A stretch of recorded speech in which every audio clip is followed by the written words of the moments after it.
when Eurythmics released Sweet Dreams, are made of this. In 1983, the song quickly became an international hit. With its hypnotic synthesizer line, stark music video, and Annie Lennox's androgynous image, it captured the world's attention. But behind the song's massive success lies a deeper, unexpected truth that few listeners ever realized. Sweet Dreams is not just a pop anthem. It's a cryptic message forged out of artistic frustration, industry rejection, and personal struggle. At the time of writing the track, Annie Lennox and Dave Stewart were at a breaking point. Their previous musical efforts had failed, their romantic relationship had ended, and their label had dropped them. The duo was operating out of a makeshift studio in North London, essentially broke and directionless. It was under these bleak conditions that Sweet Dreams was created. Not as a celebratory song, but as a resigned observation about the nature of ambition, desire, and disappointment. The lyrics, often mistaken for an uplifting message, carry a far more cynical and layered meaning. Sweet Dreams are made of this / who am I to disagree? Isn't a declaration of hope. It's a statement of surrender. Lennox is not championing dreams. She's questioning them. She's pointing out the futility of chasing ideals that constantly shift or disappoint. The repetition of "everybody's looking for something" is not motivational. It's existential. It implies a universal sense of restlessness and dissatisfaction. Even more revealing is the method of recording. The track was built on a synthesizer riff played by Stewart on a borrowed keyboard.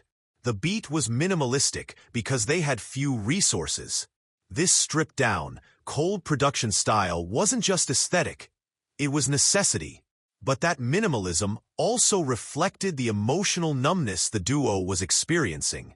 What sounded futuristic and cool to fans was, in reality, an audio mirror of isolation and artistic disillusionment.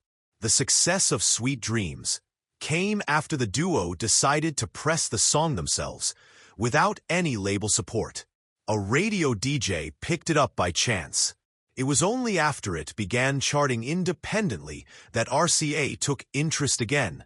In other words, the industry that had turned its back on them suddenly reversed course when they became marketable. This irony reinforced the very theme of the song, that the pursuit of success is both illogical and merciless. The music video, often seen as iconic for its visual boldness, was another carefully calculated subversion. Lennox's orange buzz cut and masculine presentation were intended to challenge gender norms and confuse mainstream audiences. The video's surreal imagery, cows in boardrooms, cold industrial settings, was not artistic quirk for its own sake. It was a visual commentary on conformity, control, and the corporate absurdity of the music business. In interviews over the years, both Lennox and Stewart have confirmed the dark origins of the song. It was not designed to be empowering. It was designed to reflect a brutal truth. Dreams, especially in the entertainment industry, are often empty, manipulated, and designed to exploit desire rather than fulfill it. Yet, ironically, that very honesty is what resonated. Audiences, though unaware of the context, responded to the emotional undercurrent. The ambiguity of the lyrics allowed each listener to project their own interpretations onto the song. That flexibility gave Sweet Dreams a longevity few hits ever achieve.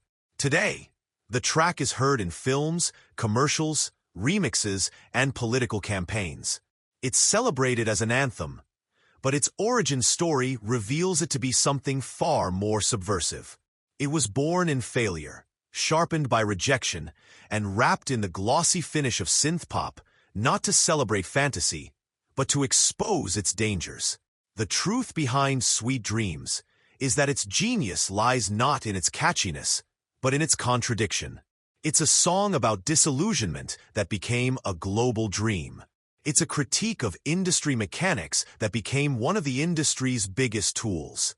And it's a confession of powerlessness that gave its creators total artistic control. Once you know the story behind it, you'll never hear it the same way again.